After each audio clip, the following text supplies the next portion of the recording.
সাহিত্য আলাপের আজকের বিষয় সাহিত্যে প্রতিহিংসা। চলুন বিষয়টি নিয়ে আলোকপাত করা যাক। সাহিত্য পাঠে সাধারণ পাঠকের থাকে মুগ্ধতা, সাহিত্যিকের থাকে অহমিকা। কখনো কখনো পাঠকের সমান আনন্দ লাভ থেকে তারা বঞ্চিত থাকেন।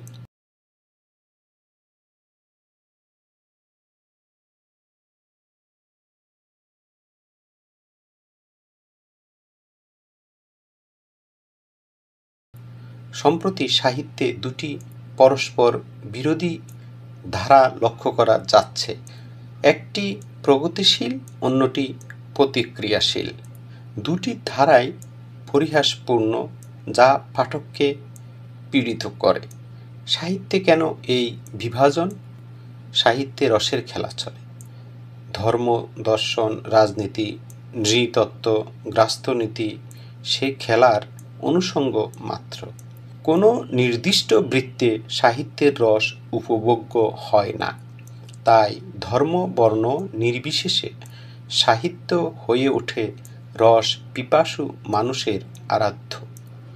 সেখানে কোনো মতবাদ প্রচারের চেষ্টা বৃত্তাবদ্ধ ও সংকীর্ণ মানসিকতার পরিচয় বহন করে।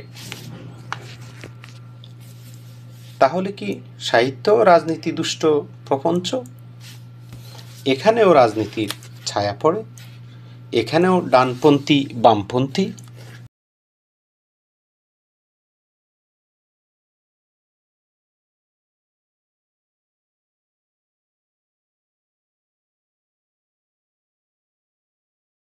সাহিত্য সর্বজনীন প্রপঞ্চ হিসেবে সার্বভৌম হয়ে উঠতে পারে না। বিশ্ব সাহিত্য থেকে শুরু করে প্রাচীন বাংলা সাহিত্যেও ধর্ম, বর্ণ নির্বিশেষে রসই মুখ্য। কে কোন ধর্মের অনুষঙ্গ ব্যবহার করেছেন, কে কোন মতবাদকে পুঁজি করে আত্মপ্রচারের সুযোগ নিয়েছেন, তার কোনো স্বাক্ষর সেখানে নেই। অথচ সমকালীন বাংলা সাহিত্যের রূপ সম্পূর্ণ ভিন্ন। সাহিত্যের বিষয়গত মূল্য নয়, সাহিত্যিকের রাজনৈতিক পরিচয়ই এখন বড়। ফলে কথিত ডানপন্থী কোনো কবি সাহিত্যিক যখন কোনো একটি বিষয়ে মৌলিক কোনো মত প্রকাশ করেন, বামপন্থী কবি সাহিত্যিক তার উল্টো কথাটি বলেন। ডানপন্থী মতবাদের সঙ্গে বামপন্থী মতবাদের বিরোধ স্পষ্ট। কথাটি প্রতিষ্ঠা করার দায় মতান্তদের উপরই বর্তায়। নিছক রাজনৈতিক মতাদর্শের ভিত্তিতে বিবেচিত হতে থাকে সাহিত্যের মান বিচার।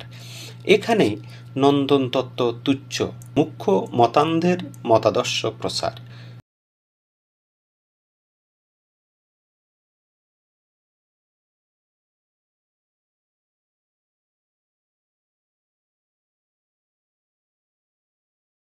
যে মতাদর্শ যত ঠুনকো ও হাস্যকর, তার প্রচারও তত জোরালো। যাদের কলমের জোর কম, তারা মিছিলের সামনের কাতারের স্লোগানদাতা। তাতে সাধারণ পাঠক অনেক সময় বিভ্রান্ত হন।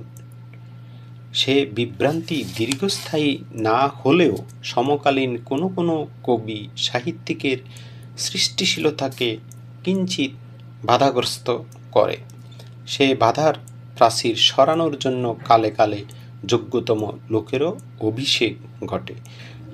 কিন্তু একটি নির্দিষ্ট সময় পর্যন্ত বহু সংখ্যক রস পিপাসু বিভ্রান্তির বেড়াজালে ঘুরপাক খেতে খেতে সাহিত্যের প্রতি বিতৃষ্ণ হয়ে পড়েন। বিপুল সংখ্যক রস পিপাসুকে সাহিত্যের প্রতি বিতৃষ্ণ করে তোলার জন্য বিভ্রান্তিকারীদের কোনো দণ্ড পেতে হয় না। তবে গুণবিচারী পাঠকের ঘৃণা তাদের জন্য নির্ধারিত থাকে সব সময়।